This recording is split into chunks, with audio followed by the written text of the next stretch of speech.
welcome back to my channel. So, kumusta naman kayo guys? Okay. So, yun guys, kung anong oras mo man itong mapanood, anong oras na ba sa bansa mo ngayon, kung nasang sulo ka man guys ng mundo ngayon, magandang araw, good evening, sana ay maganda ang mood mo, no? So, in case natapos na nating i-cleanse yung mga comment nyo, no, sa kabila nating, yung nag-comment kayo sa last collective reading natin, guys. Ayun, comment lang kayo, guys. Kine-cleanse natin yan na sana marilis na or maibsan na lahat ng mga negative energy na nararamdaman nyo, guys. Naway makuha or mapagtagumpayan nyo ang inyong mga ninanais sa buhay, guys. No? Yun naman talaga ang goal natin sa buhay, guys. Yung hindi na natin, guys, kailangan pang alagaan yung lungkot, yung mga bagay na hindi natin kayang bitawan. So, yun, guys, kinilens na natin yan, okay? Okay, so ayan guys, sa mga nais magpa-private reading, sa mga gusto po ng guidance, pwede nyo ako guys i-direct message sa aking Facebook, Jade Tarot, or kung ayaw nyo naman guys, iiwan ko na lang yung link sa atin pong description box below. So ayan guys, focus na tayo sa ating reading. Bago tayo mag-start, i-cleanse ko muna kayo ulit. And ayan, para makapag-meditate na rin kayo guys, okay? Hail, exhale.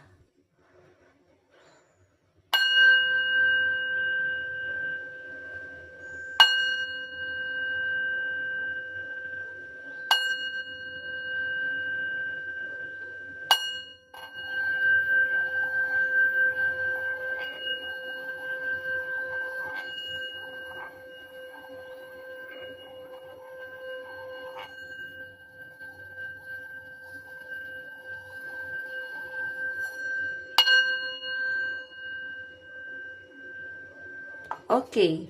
So, yan guys, tingnan natin kung ano ba ang energy mo. Okay, ano ba nararamdaman mo kay person? Pasensya na kung madaldal ako guys, no? Okay. Ano bang nararamdaman mo kay person? Kung naiinip kayo guys, pwede nyo na po guys i-skip yung ating pagsashuffle. Ano ang nararamdaman mo kay person? Nararamdaman mo kay person. Oops.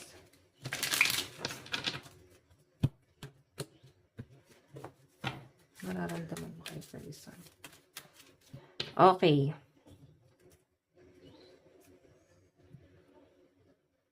Ano naman ang nararamdaman ni person sa'yo? Paano ka ba niya tignan ngayon? Nararamdaman ni person mo sa'yo ngayon?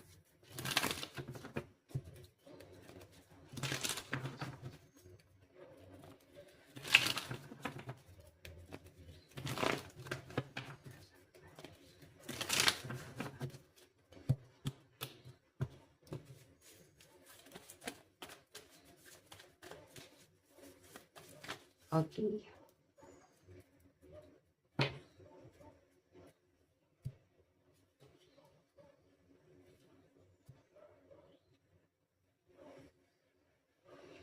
So, hayan. Tignan natin, guys. Doon na tayo sa energy ni person, no? Nararamdaman ni person mo sa'yo ngayon. Minamanifest ka. Parang kahapon pa to, guys, no? Naalala niyo yung singing bowl natin. Ayan siya, oh. Minamanifest. Punong-puno siya ng emosyon, guys. Kung makita niyo yung tubig, emosyon po yan. So, I think pilit niyang nire-recover yung sarili niya. Na para bang pilit niyang pinapakalma yung sarili niya na nire-remind niya sarili niya na walang problema, relax lang tayo, huwag natin masyadong i-pressure yung sarili natin. Kasi guys, meron siyang nire-release na negative, oh. I think, nasa healing process si person mo. Pwedeng water sign si person, eh. Cancer, Pisces, and Scorpio. So, I think nagre-recover, may pinagdadaanan. Pwedeng pinagdadaanan sa'yo. Pwedeng grabe yung emosyon ni person mo, no? Ito kasi guys, pag ito yung lumabas sa akin, parang ang feeling ko rito, mahal na mahal ka ng person mo. As in, pinagdarasal ka ni person, no? Okay, punong-puno ng emosyon. Pwedeng minsan umiiyak din siya. Tignan natin guys, paano ka naman tignan, no? Paano ka naman tignan ni person mo ngayon? Oh my God! Guys, 2 of Cups. Pwedeng karelasyon mo to. Partnership. Nakikita ka niya na someone na maayos, responsible sa family, maayos na kapareha, maayos na partner. Nandun sa point na napaka-sweet. Siguro, every time na magkasama kayo guys, walang problema eh. Talagang napaka-sweet nyo lang. Nandun sa point na hindi nyo guys iniisip yung mga problema, no? Pag magkasama kayo, gusto nyo lang guys nag-enjoy, as in napakasaya ng energy. And nagkakaroon guys ng give and take, no? Na para bang mahal na mahal mo siya, mahal na mahal ka rin niya. Siguro guys, yun yung minamanifest ni person. Siguro may pagbabagong nangyayari sa'yo. Okay, na parang, Diyos ko Lord, huwag niyo naman sanang hayaan magbago yung person ko. Parang ganun siya sabi ni person mo sa'yo. Okay. Ayan no, water sign. Naku, mahal na mahal ka ni person, guys. Parang sana magtuloy-tuloy na Lord, no, kung sweet si person. Okay, kung sweet ka sa person mo ngayon, pinagdarasal ng person mo na sana tuloy-tuloy na yan at wag nang magbago. So, nakakatuwa lang guys, kasi yung pagmamahal ng person mo sa inyo guys, talagang walang halong intention. Like, what I mean, mayroon siyang ibang hidden agenda, wala akong nakikitang ganun guys, kasi pure yung emotion, no? So, pure yung intention. Okay, wala siyang ibang intention like hidden agenda or may masama siyang plano or gagamitin ka lang niya or pwedeng pera or kung ano man hahabulin sa inyo, wala akong nakikitang ganun guys. Okay? So, tignan natin guys, action ni person. Knight of Pentacles. Bakit kaya siya may paglayo rito? I think, nasa malayo si person eh. Parang kailangan niya guys makipagsapalaran sa malayo. Kasi meron siya guys, gusto, no? Na mapatunayan or gusto ka talaga niya guys, makuha ng buo. Kumbaga, ayaw niya na lumagay kayo dun sa higher commitment nang walang-wala kayo. Wala kayong pera. Napaka-responsible guys ng person mo, as in. Kung meron ka lang guys ibibigay sa kanya na assurance, nakikita ko pagkakatiwalaan ka ng sobra-sobra ng person mo kasi Knight of Pentacles. Okay? Handa kang suportahan ng person mo kahit sa pera eh. Siya po yung magsusupport sa inyo. Baka foreigner si person mo. Or pwede nagtatrabaho sa abroad. So, siguro matagal na siya guys nag-a-abroad. Gusto niya guys na ipagkatiwala na niya sa inyo para ikaw na guys yung magpaikot, ikaw na yung mag-manage. Pwedeng business, property, or pwedeng meron siyang iniwan na gamit sa inyo. Or baka ikaw meron kang iniwan na mga gamit sa kanya na hanggang ngayon guys, baon-baon niya yon. Kaya parang hindi mo siya makalimutan, no? Okay, so tingnan natin guys, ano naman yung magiging outcome ng action ni person. Oh my God, the moon. Ba't may kasinungalingan? Pwedeng ito guys ay napako. Pwedeng may nangyari. Okay, or pwedeng merong mangyayari guys na hindi maganda. Pwedeng paglilihiman. Or pwedeng sinasabi guys dito na may malalaman ka, no? Kasi the moon sinisikreto, tinatago. Pwedeng meron kang malalaman sa person mo. Okay? Or pwedeng kung may problema siya guys, hindi niya guys gano'n inopen sa inyo. Tignan natin yung bottom of the deck. Isip-isip ka. So, ang problema lang guys sa person mo, masyadong manipulative. Masyadong nag-e-enjoy sa buhay. Masyadong ano siya guys, nag-e-explore, no? Na para bang ibibigay niya sa inyo, tapos parang bahala ka ng palaguin. Ganon. Tapos bahala siya na maging masaya. So, para bang ibibigay niya sa inyo yung responsibilidad, tas bahala ka nang mag-isip dun. Bahala ka nang mag-manage. Ganun yung nasa sense ko rito, guys. So, etong the moon, guys, I think, hindi madali sa inyo na i-work out yung LDR. Okay? Parang ano lang to, guys, no? Parang sinasabi rito na kukunin talaga ng person mo yung loob mo. As in, mahuhulog ka ng lubusan. Pero kung makita nyo guys, may mga bagay pa rin siyang tinatago sa inyo. So, hindi ko kayo guys pinag-overthink ha. Kung ano lang talaga yung lumalabas sa card, binabasa ko. Damo, no? Or pwede guys, nagda-doubt siya. Pwedeng may naninira sa inyo. Dito sa connection nyo, pwedeng malapit sa inyo, sinisiraan ka sa person mo. Kasi nakita nila na okay yung relationship nyo guys. So, mag-iingat ka. Huwag mo lahat ikukwento sa mga tao na malapit sa inyo yung sitwasyon niyo ng person mo. Lalo na kung ikaw ay may sikreto or may mga sinisikreto rin yung person mo. Kasi pwedeng may madidiscover. Pwedeng ito yung magdudulot sa inyo guys na pwedeng masira itong relationship na to. Okay, dahil sa paninira. Parang masisira guys yung diskarte eh. Okay? Mag-overthink siya oh. So, parang sa pagkatagalan guys, magiging manipulative si person. Kasi, eto nga, yung tiwala kasi nawawala. So guys, sa side ng person mo, malakas mong water sign. Cancer, Pisces, Scorpio, Capricorn, Taurus, Virgo, Aries, Leo, Sagittarius. So, tingnan naman natin guys, sa side mo, ano yung nararamdaman mo kay person? Six of Pentacles. Mapagbigay talaga siya guys. Yun yung nakakatuwa sa kanya. Pwedeng na-feel mo na hindi talaga siya madamot. Para mapagbigay siya sa family mo, nakikita mo na talagang nag-e-effort siya, kinukuha niya yung loob ng family mo. Nakikita mo na kahit mga maliliit na gift, dinadala niya sa family mo. Ayan, no? Sobrang mapagbigay at saka napakaano ng person mo, guys. Nakakagaan ng kalooban yung ginagawa niya kasi talagang kinukuha niya yung loob ng parents mo, kamag-anak mo, or kung sino man. Okay, pwedeng, ayan nga, oh, nilalaan niya na guys lahat ng attention niya sa'yo at sa nakapalibot sa'yo. Maaring hindi niya na nga guys masyado napapansin yung mas importante sa kanya ng mga tao. Okay? So, titignan pa natin. Ayan, pasensya na sa mga sasakyan guys na dumadaan. No? Okay. Ano naman yung tingin mo kay person? Two of Cups din guys. Same kayo oh. May partnership. Talagang may pagkakasundo. Oh, baka may fixed marriage dito. Or baka naman talaga kayo ay pinagkasundo na. Or pwede nagkasundo na kayo. Pwede may pagpaplano may plano na magpakasal. Or pwedeng hihingin niya guys yung kamay mo. Or ikaw, hihingin mo yung kamay ng person mo sa parents niya, no? Sa pamilya niya. Kasi may partnership po. Meron kayo guys pag-uusap.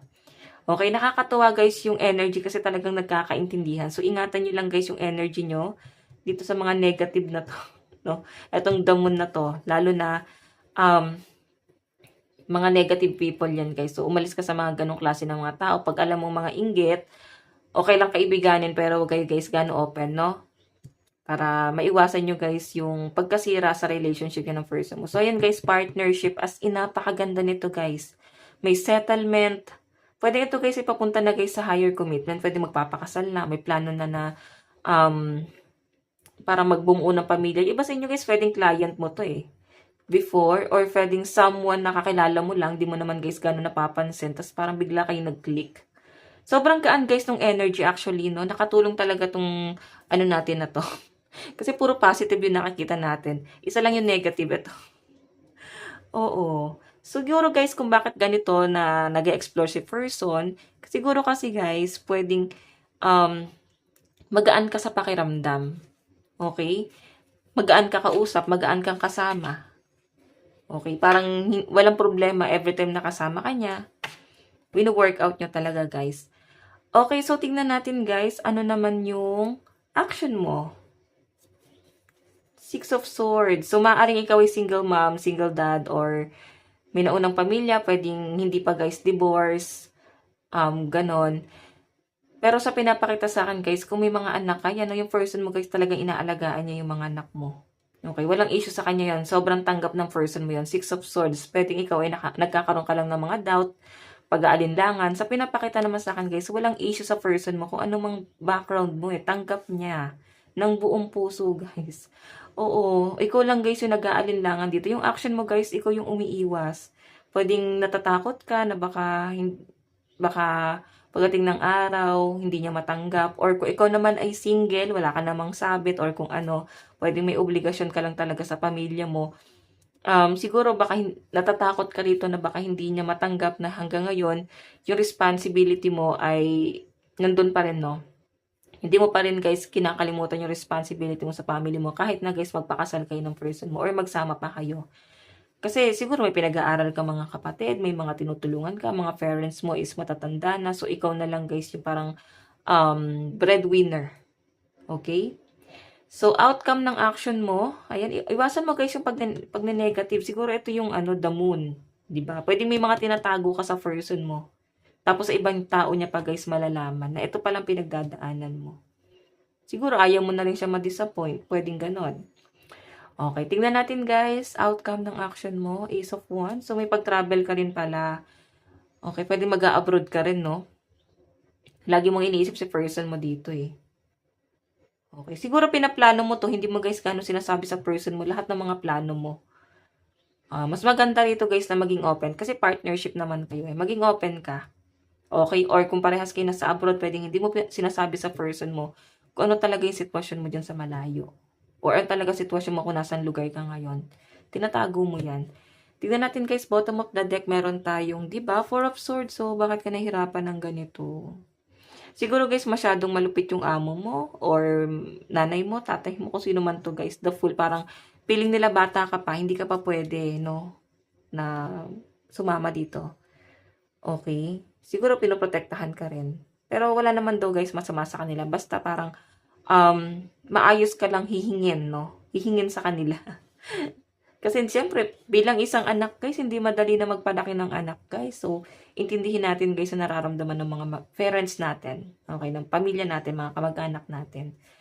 Okay? Hindi naman kayo guys lalayo, siyempre, di ba? Nag-asawa lang naman. So, I think ipaintindi mo rin sa magulang mo yung na ganito, sitwasyon mo, wala naman kang magbabago. Yung first mo sobrang supportive nito, guys. So, maging open ka sa kanya, guys, kasi hindi ka naman niya i-judge eh. Baka tulungan ka pa niya eh. Kasi, baka magkaroon siya, guys, ng hinanakit na itinago mo sa kanya.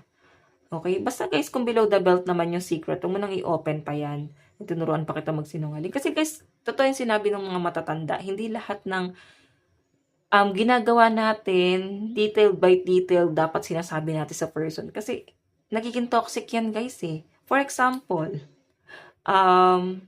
napakasimpleng bagay lang ng ginagawa mo, i-update mo pa sa person mo. Or pwedeng ikaw ay merong trauma from the past, na para bang, alam mo na pwedeng makasira sa relasyon nyo, wag nyo na, guys, i-open pa yung mga ganun. Masyadong ano na yan, guys, big deal, no? Maging sensitibo ka rin sa inyong mga sikreto. Okay, so guys, sa side mo, malakas po ang air sign, Aquarius, Gemini, Libra, Capricorn, Taurus, Virgo, Cancer, Pisces, Scorpio, and Aries, Leo, Sagittarius. So, titignan natin guys, saan napatungo yung relationship nyo. Saan napatungo to?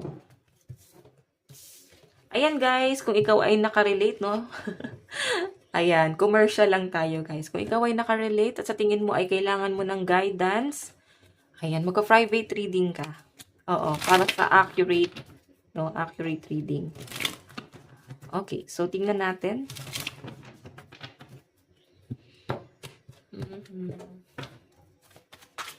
Tingnan natin. Future nyo ng person mo, future po spirit guide, future po.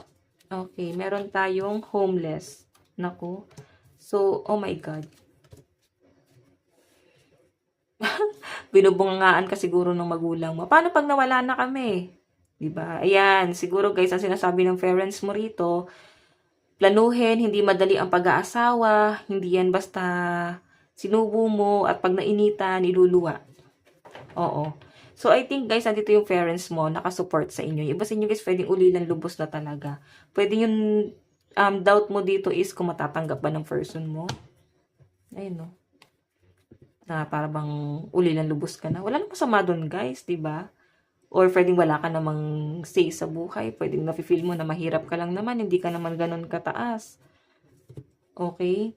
Pwede natatakot ka na mapag-usapan. Alam niyo guys, sa nakikita ko tatanggapin ng person mo 'yan.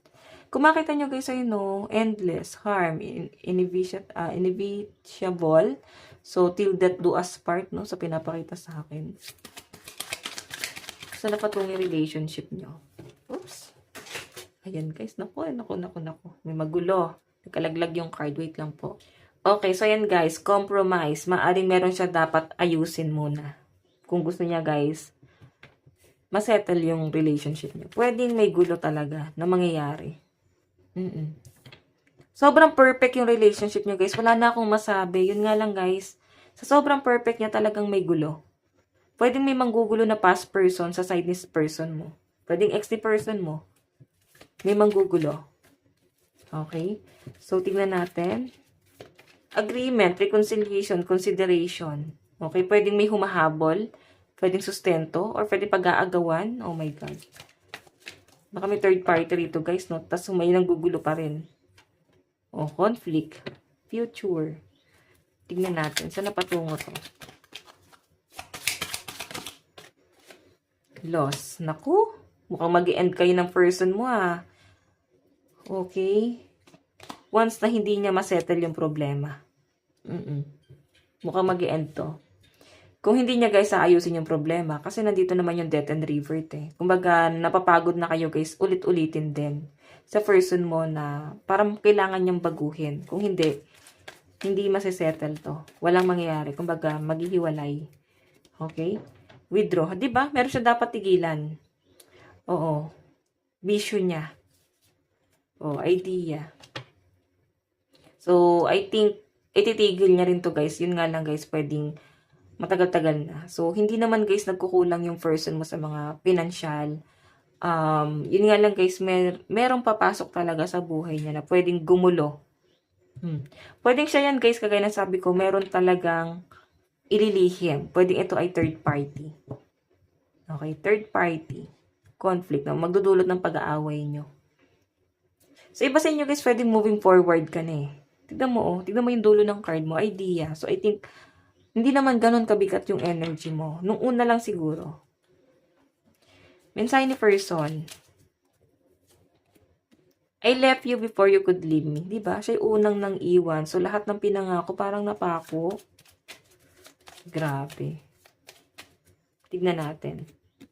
I am becoming a better person. So, sa nakikita ko rito, guys, gusto niya maging better person. Kung makikita nyo, guys, yung energy ni person, nung unang-una, minamanifest ka niya. So, I think yan yung nangyari sa inyo. At mukhang matagal na kayong end kung kayo ay hindi na nagsasama. Matagal na kayong hiwalay. Ngayon, minamanifest ka ni person. Yun nga lang, guys. Maganda na kasi yung pakiramdam mo rito, eh. Kumbaga, marami ka ng idea, nakapokus ka na sa sarili mo, lalo sa finances mo. You and I were too young. Siguro masyado pa kayong bata that time. Pero mahal ka niya, Nakita niyo ba, guys? Ayan, I love you. Mahal ka ni person. So, I think, late niya na-realize, pwedeng matagal na kayong hiwalay. Pwedeng elementary pa kayo that time kasi bata pa daw kayo masyado, eh. Pwedeng elementary or high school. Meron na ba nagjojowa ng elementary? Or pwedeng schoolmate mo to, guys. Hindi talaga, guys, na ayos kasi talagang nagkaroon ng third party. Or pwedeng pinaghiwalay kasi masyadong bata. Or pwedeng ito ay kapitbahay nyo lang pala. Ay, ng parents mo, kapitbahay nyo, no?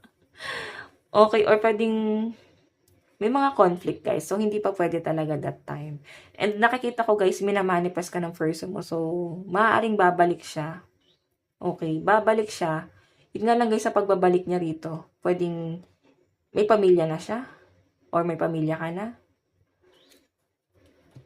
Ayun, may mga disappointment. I think ito yung kailangan nyo. Para bang ayusin mo muna yan. Okay? I think hindi naman gusto niya, guys, bago makipag-reconcile sa inyo, eh. Gusto niya munang maayos yung problema niya. Ayun niya na para bang mapapahiya sa inyo. Tignan natin, guys, advice. Yin-yang. Okay? Like the yin-yang symbol, twin flame contain an aspect of each other, character within themselves. Diba? Yin-yang kayo ng person mo. So, parang talagang nagkakasundo kayo, guys. Kasi, oh my God. Diba? Sa kasalan kayo sa bagsak. So, I think, kailangan talagang isettle. Kailangan ayusin. Yung iba sa inyo, guys, siguro, nakapag-asawa ka na, pwedeng, ayan, trigger warning, no? Siguro namatay na yung partner nyo. Hindi ko, guys, sila lahat, no? Ayoko, guys, magsalta ng ganyan, pero sabihin na natin lahat ng nakikita natin sa card. Pwedeng namatayan na kayo or pwedeng naghiwalay na kayo ng ex ng person mo before. Then ngayon ay ikaw ay single. May babalik sa inyo na past person na pwedeng gusto niya munang ayusin yung buhay niya kasi nakita ka siguro niya somewhere. Nadaanan ka, kapitbahay ka pala, or sa social media na parang ay, biglang nabighani na naman sa inyo, guys. So, I think meron siyang gustong ayusin, tas gusto niyang bumalik sa inyo. Di ba yan, no? Gusto kanya, guys, pakasalan. So guys, ito lang po ang inyong reading hanggang sa muli and lagi po kayo mag-iingat. God bless and love you all. Bye-bye po!